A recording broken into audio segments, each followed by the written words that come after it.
On this edition of Independent Sources, Preserving the Slave Underground, a Brooklyn woman battles encroaching developers in an effort to save a home that was part of American history. And Forgive Me, Father, a one-man show explores a gay man's struggle after coming out in the Hispanic community. Those stories and more coming up.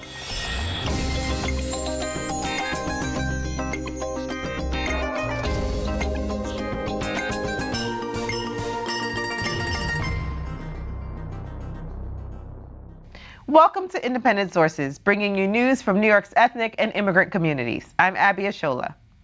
227 Duffield Street in Brooklyn is an unassuming building that is partially hidden by scaffolding, a stark reminder of the development that is quickly changing this neighborhood off of Fulton Street.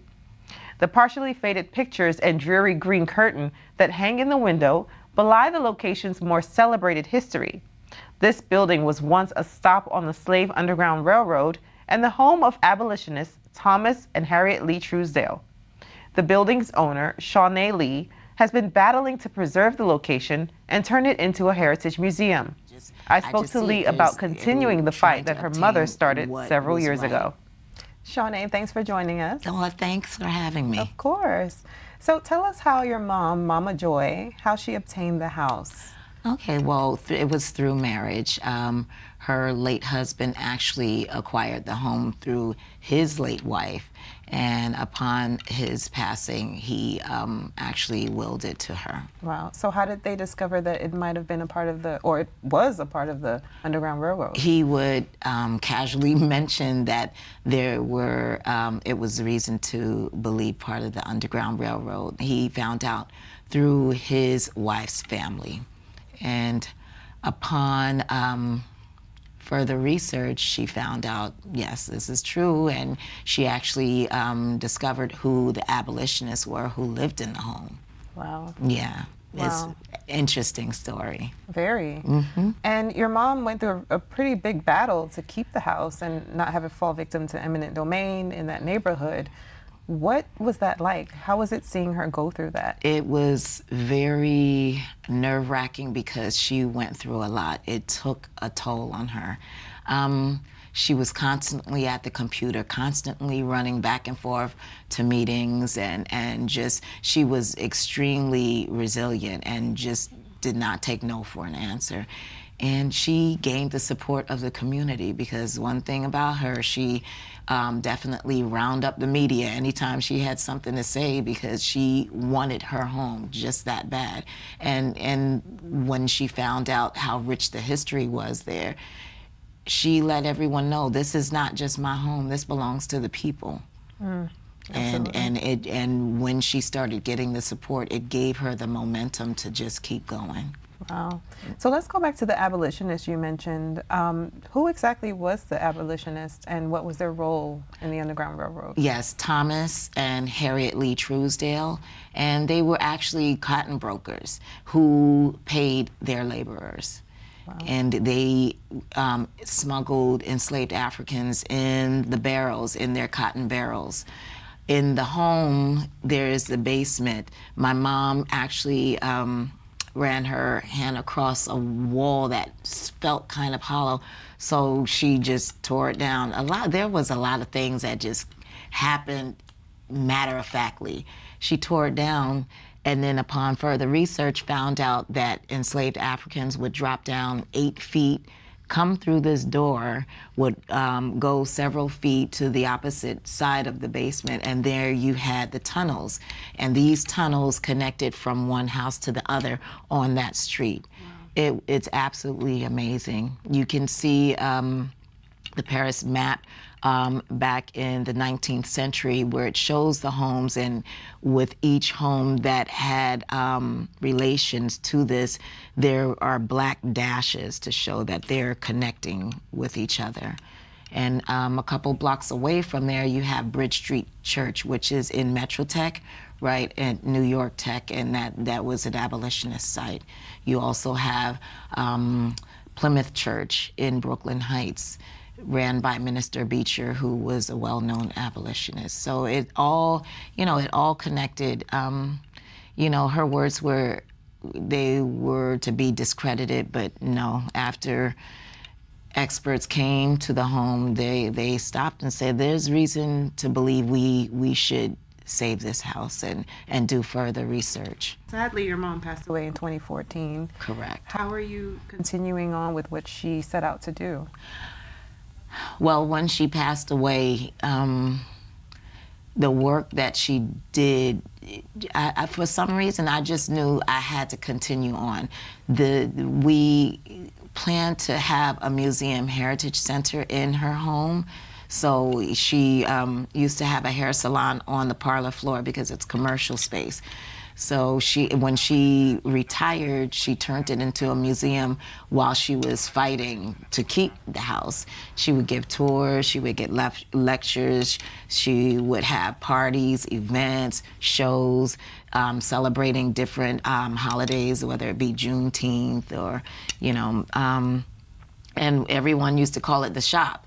So many people used to come down to the shop, have a good time, learn something, dance, drum, and so there was no doubt in my mind when she passed away that I was going to make her dream come to fruition. She deserved it. She worked tirelessly, and towards the end, she was kind of by herself.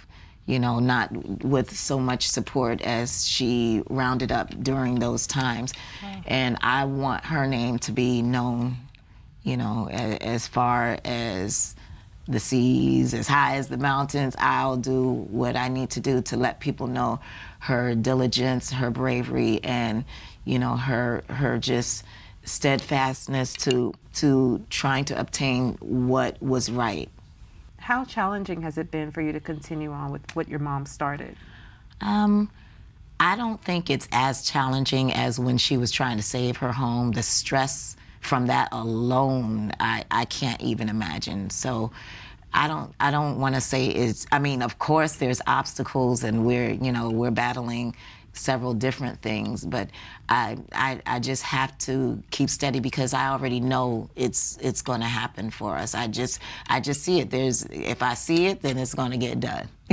I also am reminded of the enslaved Africans who came through that house. I have it not nearly as rough. So I'll deal with the tiredness. I'll deal with whatever it is I have to face, to get this museum going, because she lived and died for that home and for that museum to happen. So you've been vocal that you've been offered millions of dollars to sell the house. Yes. A lot of people would take the money and run. Downtown Brooklyn. Yeah. Money's not everything. There's more to life, and there's just more than just money. There's your history, there's your family, there's just the love and support that I've gotten from people who believe in the movement. It's a movement, and there's something that everyone can relate to. She was a grandmother. She had her own home. She had her own business. She fought to keep it. It was in jeopardy. It's a part of history, and it's not just about Black history. It's about American history. It involved women because the suffrage movement was part of that abolitionist movement as well. Indentured servants. So that relates to immigrants. There's a little bit of something for everyone to relate to. And I love people, and I love people's story. And this is a story that has to be preserved and told, and know that we all feel, and it's time to be more of a community. And that is one thing she stood for, was family and community. Absolutely. Shanae, yes. Thank you so much for being on the show. Well, thank you so much, sister. You're beautiful too, by the way. You too, thank you. A reflection of you. Thank you. When we come back, preserving indigenous culture through photography. Before that, Crystal Lowe has some other news. Thanks, Abby. Here's a look at some headlines from New York's ethnic and community media. Voices of New York reports on how merchants in Chinatown are getting schooled on avoiding counterfeit products. Gift shop owners in that community are routinely arrested for trademark violations. Merchants say these arrests are unjust, as they pick most of their goods from category books provided by wholesalers. They say they have no way of knowing which items do or do not violate trademark protection laws. In light of these arrests, more than 20 gift shop owners signed a petition asking the local precinct, as well as community advocates and elected officials, to address this issue. Representative Nidia Velasquez responded to these concerns by hosting a workshop for gift shop owners in Chinatown's Ling Sing Association last month. The workshop brought together the New York City Department of Consumer Affairs, the local police precinct, and trademark experts in an effort to provide merchants with checklists, tips, and other solutions that could help them avoid future arrests. Also from Voices of New York, the story of a daughter who spent over a half of a century fighting to get her father the recognition he deserves. Joana Sousa Mendes is the daughter of Aristides de Sousa Mendes, the late consul to Portugal in Bordeaux. Aristides is responsible for providing as many as 15,000 people with Portuguese visas to escape Nazi persecution during World War II. He did so against his government's orders and was brought before a disciplinary panel, dismissed from his diplomatic service, and consequently stripped of his pension rights. He died in poverty in 1954. Following his death, Joanna rigorously campaigned to get her father recognition for his efforts. In 1966, the Holocaust Memorial and Museum in Jerusalem posthumously named Sousa Mendes Righteous Among Nations. That was the first award given to him in recognition of his acts of heroism. This month, the Center for Jewish History in Manhattan is dedicating an exhibit titled Portugal, the Last Hope, Sousa Mendes Visas to Freedom. The exhibit will be on display until September 9, 2016. El Diario La Prensa reports on a proposition to provide MetroCard subsidies to low-income New Yorkers. Many New Yorkers often have to choose between the cost of public transportation and their basic needs, such as food and shelter. According to recent research conducted by the Community Service Society of New York, an organization that addresses issues faced by low-income New Yorkers, and the Riders Alliance, 1 in 4 New Yorkers didn't have the money to buy their MetroCards last year. This limited their ability to work and access health services. Community leaders and activists are calling on City Council to subsidize 40% of the price of MetroCards for low-income residents. The proposal is expected to affect about 800,000 strap hangers. And finally, the Brooklyn Daily and Sunset Park Voice report on Innovation Lab, a state-of-the-art facility that will give students access to technology and offer pre-screening and job placement services for more than 400 businesses in Industry City. The project's mission is to help train South Brooklyn residents in technological advancement in addition to other skills they need to get good jobs in the city. The lab will also offer entrepreneurship and vocational training programs. $1 billion is being invested into Industry City and Innovation Lab that are located in Sunset Park, Brooklyn. Those are just a few headlines from the city's ethnic and community media. Independent Sources will be right back. Thanks for staying tuned. One Mexican artist has set out to capture the indigenous aspects of his culture through photography. Gustavo Rodriguez is a member of several dance groups who continue to mark the rituals practiced by their Aztec ancestors. Cyphus LeBron spoke with Rodriguez about his photos and the effort to preserve indigenous culture. Gustavo, thanks for joining us in studio today.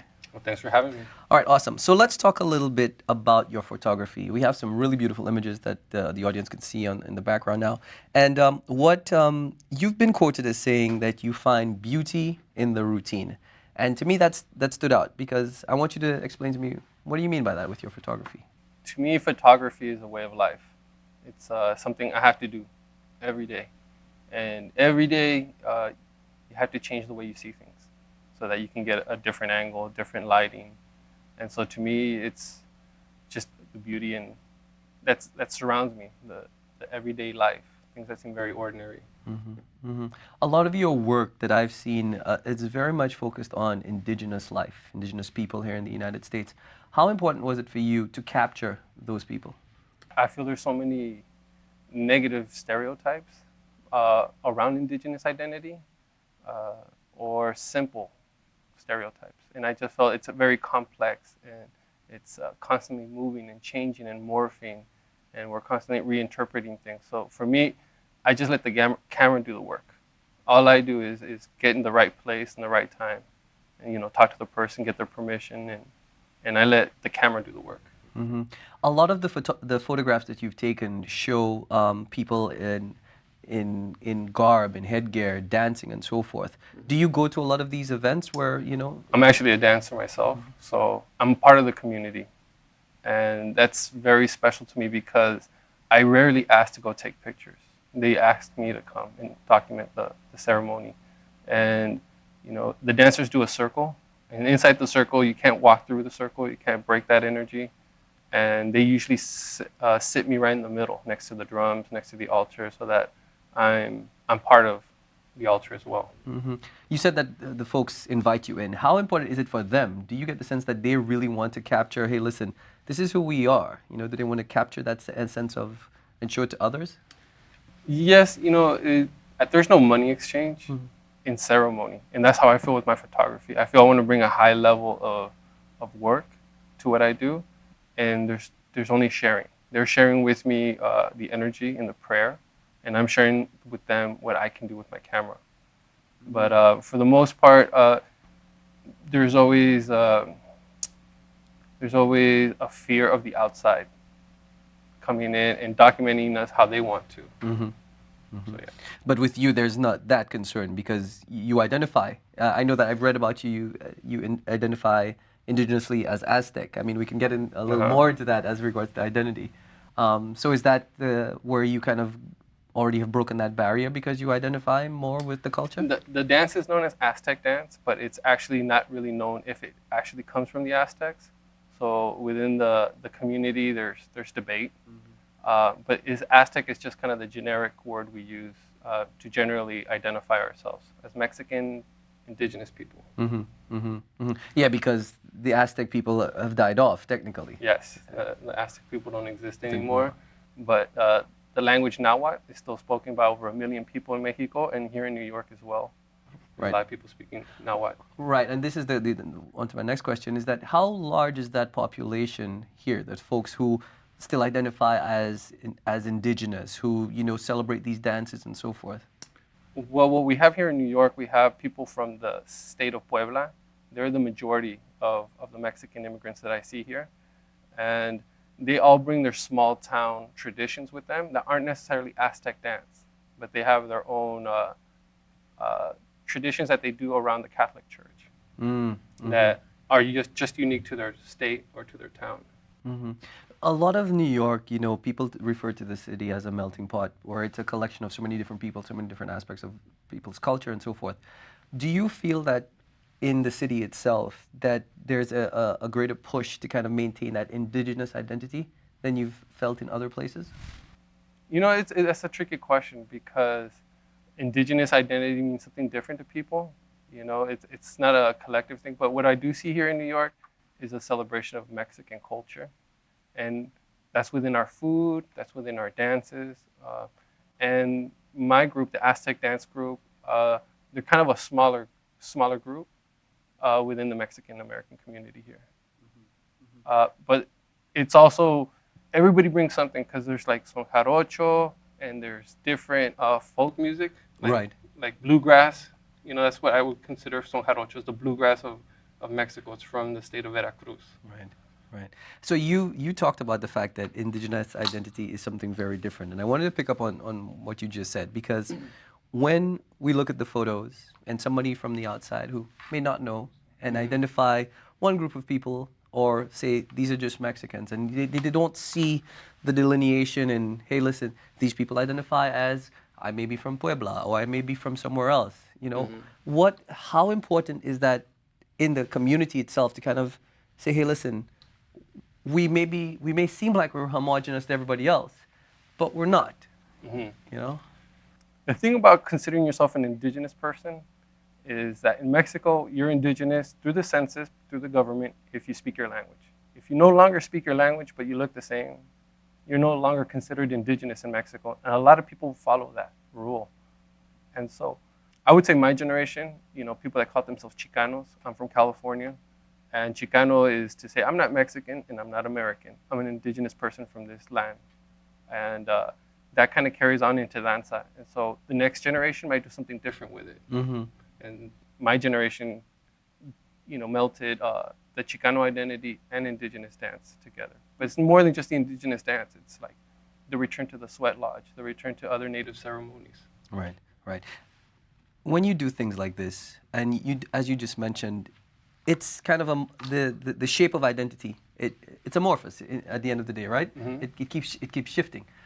When you do things like this, are you hoping in any way that perhaps you can at least maybe form a reference point for future generations of people, of Mexicans, Chicanos, who can maybe use this as kind of a base, if you will? Yes. The thing about tradition in Mexico, as far as folklorico, son jarocho, Aztec dance, everything revolves around including children and bringing the children in and making sure the kids are on equal par with everybody. They're not being put in their place. They have a place. And they're allowed to mess up, and they're allowed to play around, and they're allowed to not want to dance that day and do something else. What we're trying to do is just create a very loving environment. And it's really up to the next generation. It's not something that breaks people's hearts necessarily if they decide not to be dancers. Right. It's just something that we did to enrich their lives as children. All right. Well, awesome. Listen, Gustavo, it's been a pleasure. We're out of time. Yeah. A real pleasure meeting you, and I hope that, wish you the best of luck with your endeavors. All right, thanks. All right. You can see more of Rodriguez's photographs on his Facebook page, Quetzal Photography. Stay tuned, there's more to come on Independent Sources.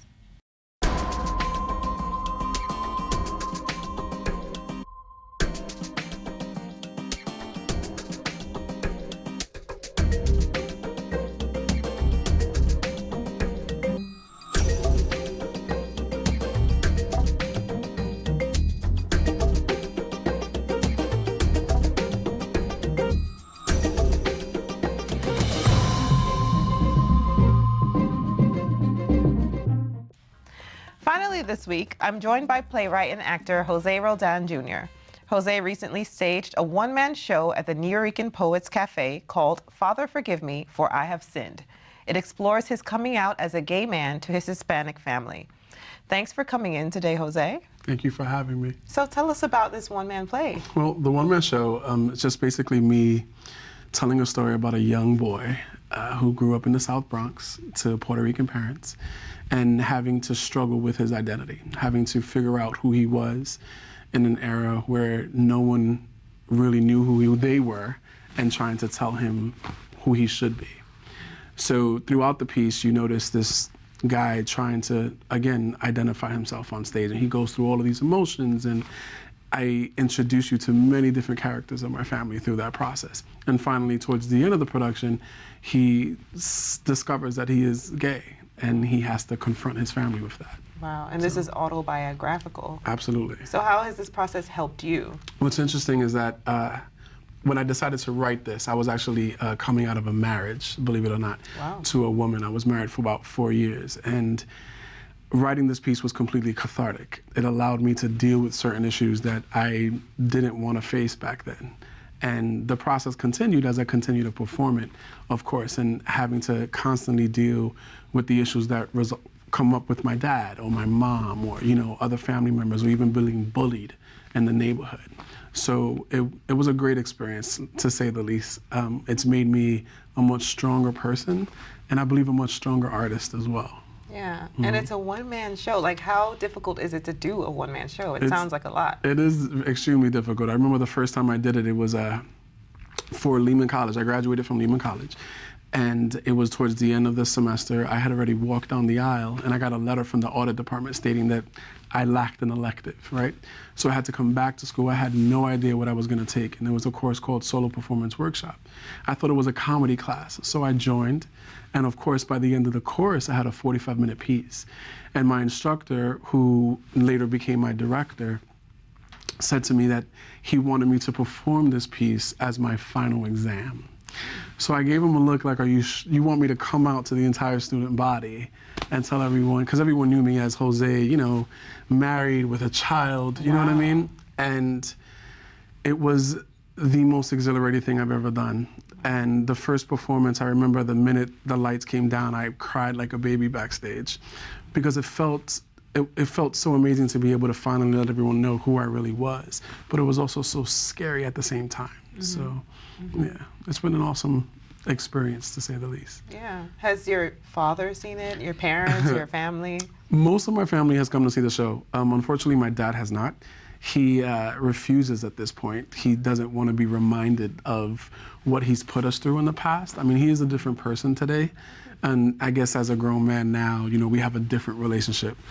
But he's still, to this day, he doesn't want to put himself through, I guess, that experience. So, Yeah. But my mom has seen it. She's my biggest supporter. She comes to pretty much every show I put on. So what has the reaction been from audiences? It's actually been well received throughout, and not just for the LGBT or Latino community, but across the board. Everyone resonates with, you know, if not my mom or my dad, my aunt or my sister who swears that she's the, you know, the undiscovered artist of the world. You know what I mean? There's a lot of fun with the show. Like it's just very honest and raw with defining characters and interacting with these characters. So I see that most people resonate with what happens on stage. And the great part about it is that there's a powerful message at the end. So people get it. They really do get it. Wow. So what's next? Is it going to be a film, or are you? Well, we are working on a film version of the show, but that's, we're talking about maybe a couple of years down. The idea is to keep the ball rolling with it and to be able to tell the story in a larger scale. So, but the show has been getting so much traction lately that I think it still has some life on stage. So I think we'll hold off on the film for a little while. Yeah, you mentioned earlier that you need funding. Do you want to talk about that? We do. As all theater, I guess, we are looking for a producer currently to kind of help us put it on a stage more permanently for maybe like a 6 to 8 week limited run where we can take the actual stage and make it, right now it's just like at a black box theater. So it's just a chair, a bottle of water, and me telling the story. What we're looking for is to be able to transform the stage into an actual home and make it so it's like this is our space and we can really go through the entire motions with lighting and setting and set the stage for the entire performance. Wow. Jose, thank you so much again for sharing your story. We're going to sign off this week with a short excerpt from Father, Forgive Me, For I Have Sinned. Take it away, Jose. Thank you.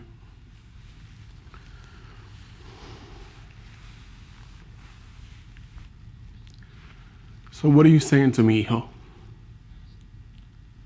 That you want to be with a man? ¿Por qué? Ay, Dios. Why would you want a life like that, baby boy? Was it something that I did, papi, to cause this? You know, I still remember when you were born, papi, and I brought you home. I couldn't stop looking at you. I had my baby boy, and I was so proud. And I started to think about your life, papi, your children, my grandchildren. Who's gonna take care of you when I'm gone, papi? Ay, Dios mío. Papi, please don't cry.